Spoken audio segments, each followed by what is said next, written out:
In this video, I'm going to show you how to make sure your dog's first experience with water is a good one.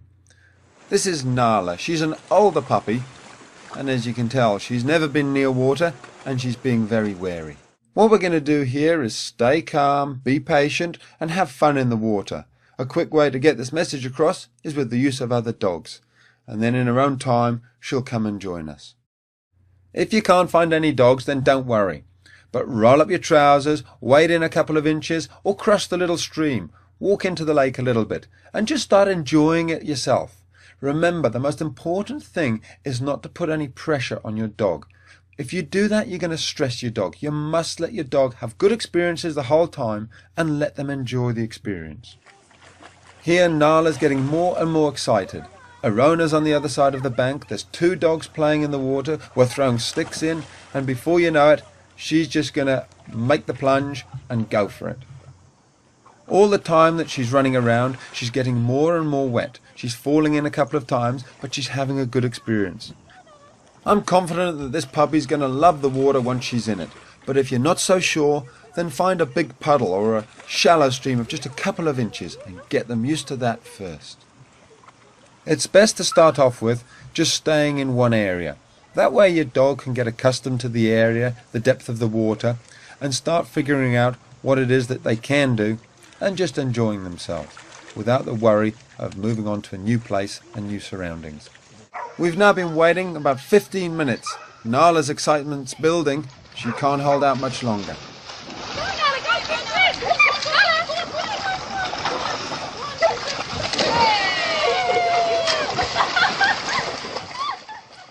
Here little Nala's barking was a sure sign that she couldn't handle it anymore. That's excited barking, nothing wrong with that. She was desperate to get in the water. But now the dogs have crossed to the other side and Nala's stuck on that bank. And again, she's going to have to figure out the only way across is to swim.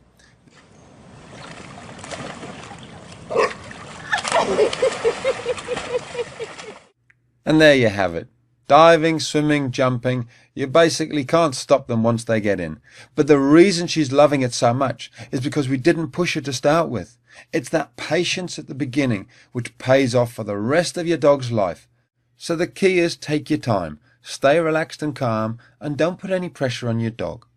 If you can, wade in a little bit, walk in and out the water, getting deeper and deeper, encouraging your dog by throwing sticks, or find some other dogs that your dog can play with and learn from. Make sure it's not too deep, make sure it's safe for your puppy, and stay in one spot, letting them become accustomed to it. Use sticks to entice them in the water further, and just take your time. Remember, patience is the key.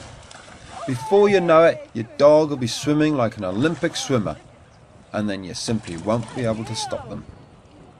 In this video clip, we're going to have a look at something called calming signals. We'll cover them off in more detail inside the site. But just to give you a taster, calming signals are messages which dogs use to communicate between each other, to say, I'm not a threat, I'm no danger, you don't need to worry about me. Now this is Jason. He's an entire male, and he's weighing in at around 40 kilograms, and he's the biggest boxer I've ever met. His father was an Australian champion, and he's dog aggressive, except for with his mother Lucy that he lives with. Here's Jason when he first sees my dog Peanut. He's locked on, he's focused, but believe it or not, he's actually doing a lot better than he normally does. He's normally barking and aggressive, but because I've shown him I'm the pack leader, we're going to be able to calm him down. This is my dog Peanut. She's well trained, very highly socialized, and she actually helps me during consultations. She's showing me how close she can get. She stops and looks to the right and to the left and back to the right. She's not making eye contact with Jason, and she's keeping her distance. These are all calming signals, and now she turns and moves away, turning her back on Jason. She's turned her back on him, she's averted her eyes. They're the first two calming signals. She's saying, I'm not dangerous, I'm not a threat to you. And here's the third signal. She's sniffing the ground. She's actually saying, I'd rather smell the roses than get aggressive and stare at you. It's a calming signal, but to the untrained eye, you'd never even notice it. Jason hasn't met another dog for years, and yet if you look at the leash that I'm holding, it's relaxed. He's actually calming down. He's doing remarkably well. And this is in a large part due to the calming signals that Peanut's given him. Normally this dog Jason would be barking, aggressive and trying to attack the other dog, but he's not. So next time you see a dog displaying some of these signals, recognize them for what they are. They aren't random, but highly sophisticated methods of communicating that I'm no threat, calm down. There's the look away, then there's the turning away from the other dog, and there's the sniffing the ground. And these are just 3 of the many subtle ways that dogs communicate. Inside the onlinedogtrainer.com, we'll go through a whole load of other ways that dogs communicate through their body language. In this video, I'm going to show you how to redirect your dog's chewing onto one of its toys. It's almost impossible to stop dogs chewing. They love it, and there's nothing wrong with it so long as they're not chewing the furniture or your possessions. Redirecting is a 3-step process. First of all, you need to find a toy which your dog is allowed to chew, such as a piece of wood or a raggy doll or something. Then you take your dog by the collar, move it away, and thirdly, you give it the toy that it is allowed to chew. So there's those 3 steps very quickly. We'll go through them again in detail. The key is that we're not actually stopping Kenai from chewing. We're just redirecting it. So many dogs and puppies love to chew. There's nothing wrong with that. We've just got to help them understand some things they're not allowed to chew and other things it's fine to chew them. Here we are a little bit later on in the consultation, and Kenai's chewing the table again. This is one of the big issues with Kenai. He's been chewing the table for several months, so it's a habit that's going to take a few hours at least to break. All we do is move him away very quietly and calmly. We don't give him any attention by speaking to him, and we simply redirect him back onto his stick. And look how quickly he trots off with it this time. Again, Kenai just needs to be shown the correct way to behave. He doesn't need to be shouted at. He doesn't need to be tapped on the nose. He just needs to be shown a kind and gentle way to behave correctly.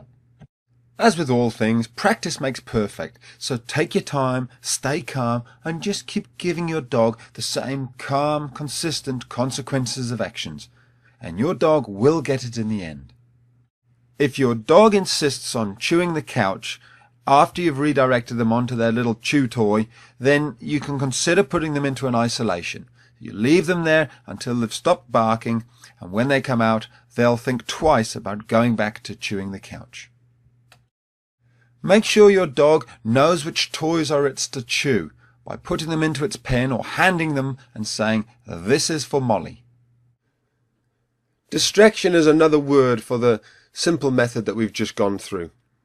Of course, it's always better if you can actually move the things off the floor. Here there's some wire meshing and a box of nails lying on the ground. Gemma's getting stuck into them. We all leave things around, but if you can move things off the ground, do that. It's so much simpler. It keeps you sane, it keeps you calm, and it prevents the dog from ever even making mistakes. Set your dog up to win. All we're going to do now is bring over a little distraction, and you'll see how quickly Jenna goes, "Fine, yep, that's my toy. I'm happy to chew that. Perfect."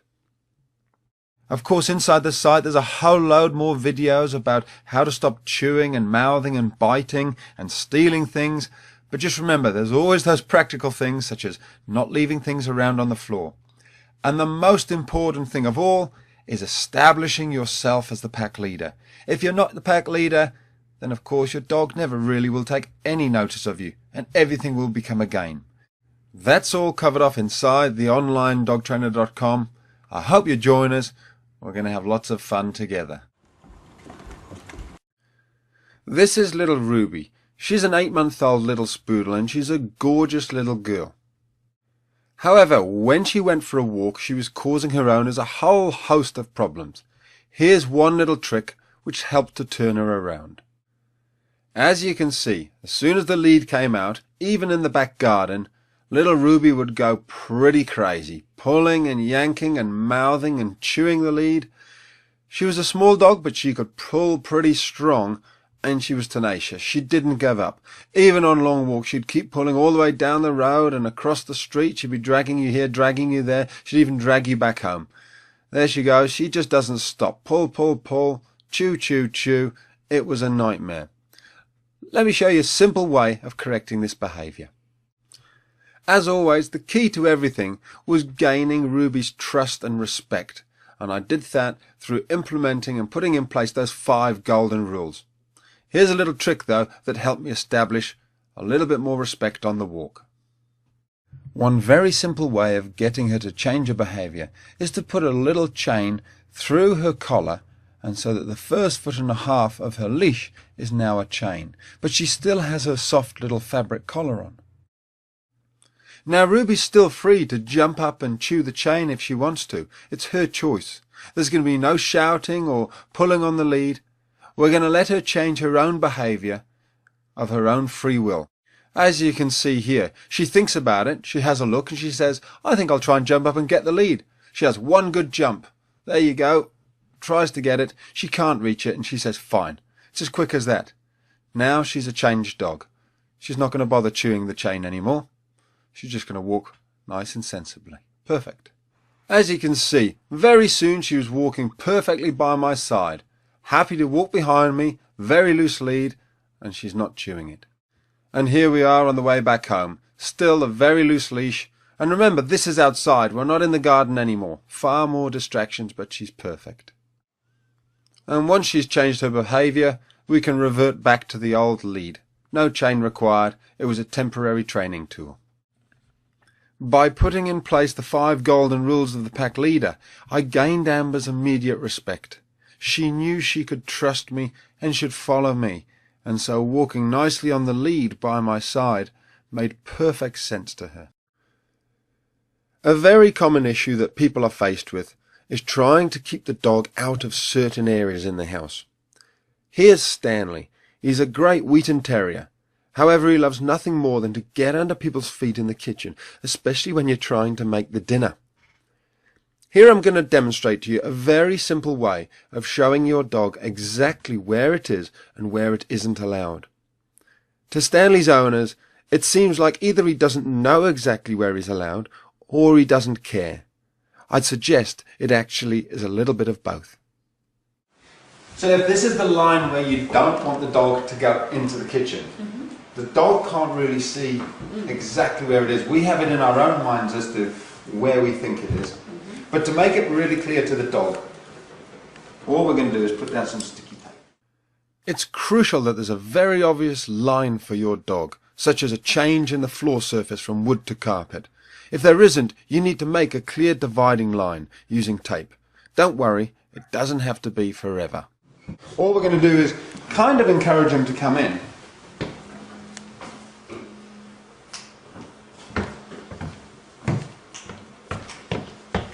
He already knows there's something up. There's a line there. So look at that. We haven't even trained him. That line has just gone down. He knows. Good boy, Stan. Outside, out the kitchen. Good boy. Good boy. Here I'm demonstrating how clear the message is to Stanley. I'm dropping some food on the floor and he still doesn't come in. So we haven't really, I mean, you've been training him a little bit to keep him out of the kitchen, but you can see the power of that white line. He almost has instantaneously realised that is the line. It's now very clear. I don't know how you'll feel. Out the kitchen, out the kitchen. Good boy, good boy. Okay, so out of the kitchen when he backs off, praise him. When he's out the kitchen, we praise him. Now what we don't want to do is get him to think that every time he comes in here, if we chase him out, he gets a treat. We want him off the line. So we're actually going to say, out the kitchen, good boy. We don't want him in the kitchen at all. And he's not allowed to touch that line with his foot. Because what dogs love to do is just edge further and further and further into the kitchen. That has said to him, you don't even stand on the line. Okay. And he's saying, look, Oh. and you can see you can use any sort of energy to drive him out. Even just stamping your feet a little bit, moving towards him. Maybe, shh, out the kitchen, out the kitchen. Are you making sure you don't look at him, or are you looking I'm at not him? looking at him now to invite him in. Right. If you look at him, you invite him. So I'm deliberately ignoring him. And you can see he's good. Now, when he's being like that, that's a very good boy. He's been outside for a good long time, out the kitchen. So good boy, good boy. Very good boy, darling. A little bit further. Using this calm, consistent method, it'll take only a little time before your dog, like Stanley, will get the message and understand which side of the line that he's allowed on. As with any training, it'll have maximum effect only if your dog listens to you because you're the pack leader and you've already implemented the 5 golden rules that are shown in the first section of the members site. If you aren't a member yet, then hopefully this will give you a clearer idea of how to communicate to your dog and how willing they are to listen to you when they respect all your decisions.